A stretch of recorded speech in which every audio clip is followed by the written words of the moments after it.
Good afternoon, everyone. So I think we're having a little bit of a hard time remembering the steps of the order of operations, especially now that we have put exponents into it.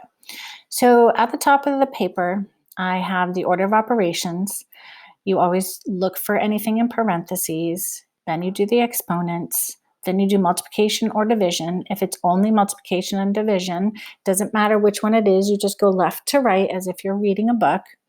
And then you have addition and subtraction, which is the same rule as multiplication and division.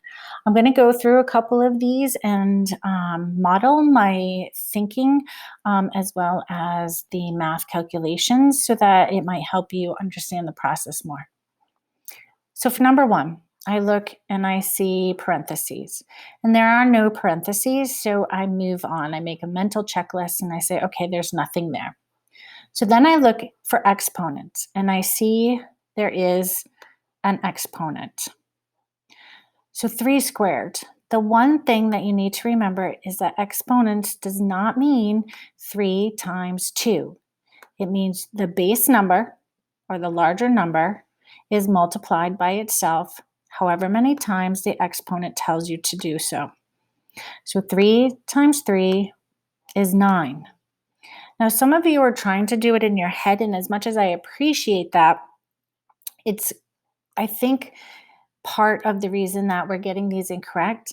So you take your 9 and you actually rewrite the equation with the 9 in the place of the exponent. So now I have 9 plus 4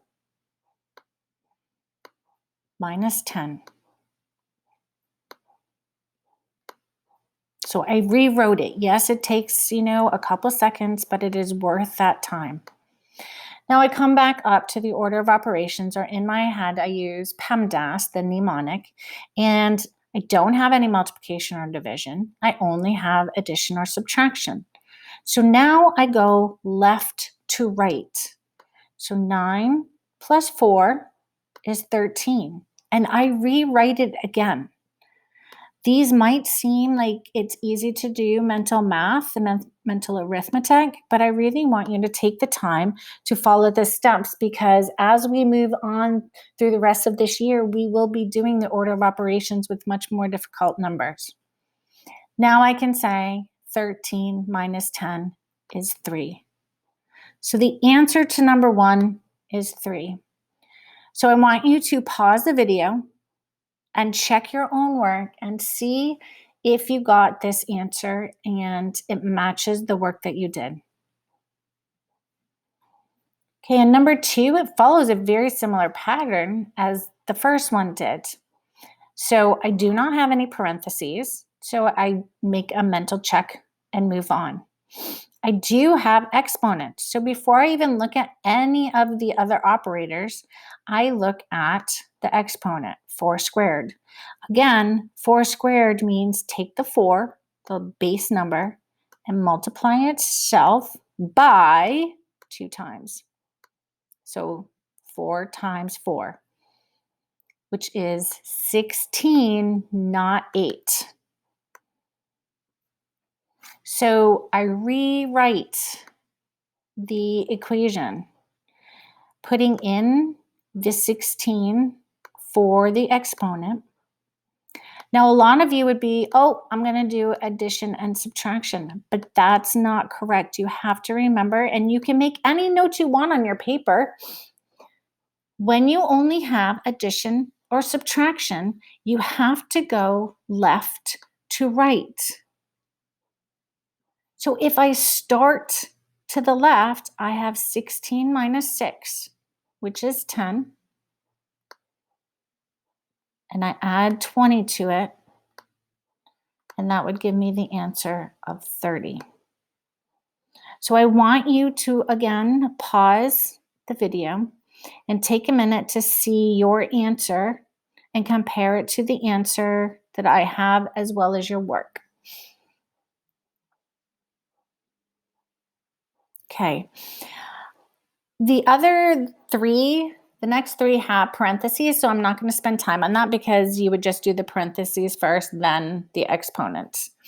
and then either add, subtract, whatever the sign is in the middle. So number 6 is a little bit more difficult. It automatically has, like I look, there's no parentheses, but I see, oops, there's an exponent.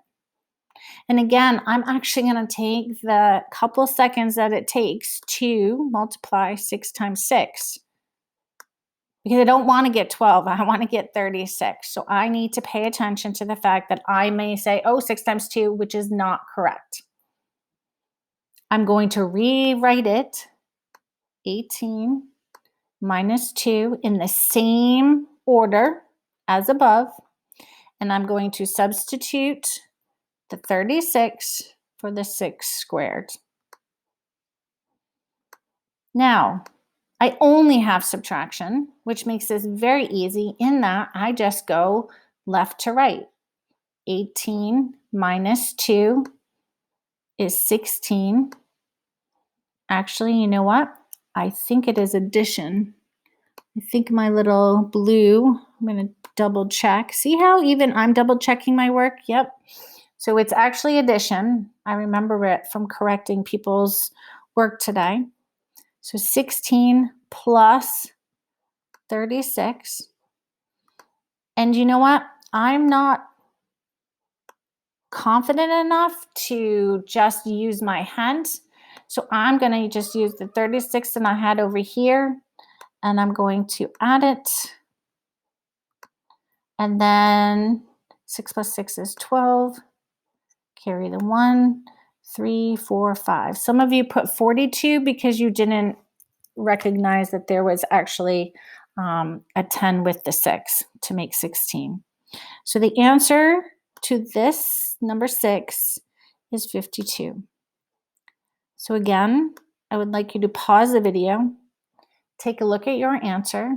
If it's incorrect, then I want you to really take some time and look at the different steps and find out where you made a mistake. And number 7 will be the last one that I do right now because it has actually 3 different steps. So the first one I do is the parentheses. So 10 plus 15 is 25. Again, it doesn't matter that I'm older and done years and years of math. I still rewrite things to make sure that I don't miss a step. So I'm actually going to write 2 squared minus 19. I'm not going to solve it in my head or skip ahead to other steps. Okay, so I did parentheses. Now it says to go back to exponents. And you can copy and paste this image and put it next to each one while you do it in order to make sure that you're checking it correctly. So, you gotta remember that's a plus sign so that I don't hide it. So 2 squared happens to be the same as 2 times 2. So it's 4. However, I'm still, again, going to rewrite it. 25 plus 4. I'm going to substitute 2 squared with 4 minus 19 equals.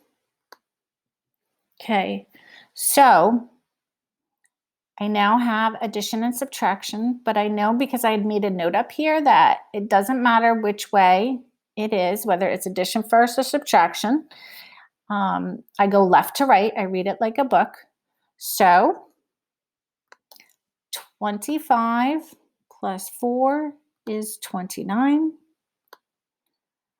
And I'm going to have minus 19.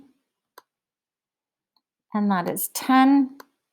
So my answer to number 7 would be 10. I often circle my answers when I'm doing algebra so that the teacher would know which one is my answer and which one is my work. Plus, it keeps you organized. You know where your actual answer is.